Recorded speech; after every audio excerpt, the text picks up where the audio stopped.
Visa ইস্যুর জন্য নতুন অ্যাপ চালু করেছে পাকিস্তান। অ্যাপটির নাম পাক আইডি। মূলত পাকিস্তানে ভ্রমণ সহজ ও সুবিধাজনক করতেই এই পদক্ষেপ নিয়েছে দেশটি।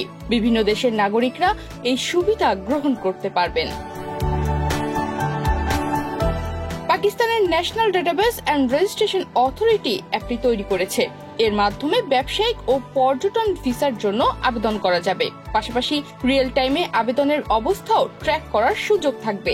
এর আগে বেশ কয়েকদিন সময় লাগতো এই প্রক্রিয়াটি শেষ করতে, কিন্তু এখন 24 ঘন্টায় এই কাজ শেষ হবে।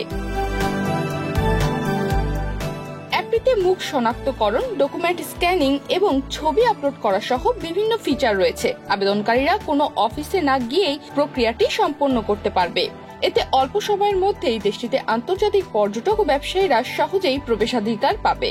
পাকিস্তানের ভিসা ব্যবস্থাকে আরো ডিজিটালাইজ করার অংশ হিসেবেই এই পদক্ষেপ নেওয়া হয়েছে, যা এরই মধ্যে 192টি দেশের নাগরিকদের জন্য উন্মুক্ত।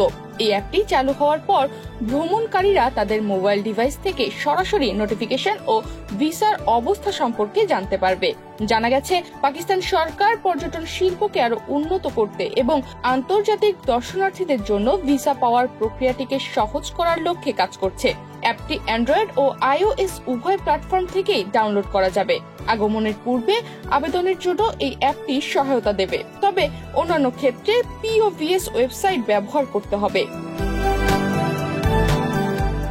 অ্যাপটি এই মুহূর্তে বিনামূল্যে পাওয়া যাচ্ছে। এটি আমলাতান্ত্রিক জটিলতা কমিয়ে ও ভিসা আবেদন প্রক্রিয়াকে আরো ব্যবহারকারী বান্ধব করে তোলার মাধ্যমে পাকিস্তানের পর্যটন ও ব্যবসায়িক সম্পৃক্ততা উল্লেখযোগ্যভাবে উন্নত করবে বলে আশা করা যাচ্ছে।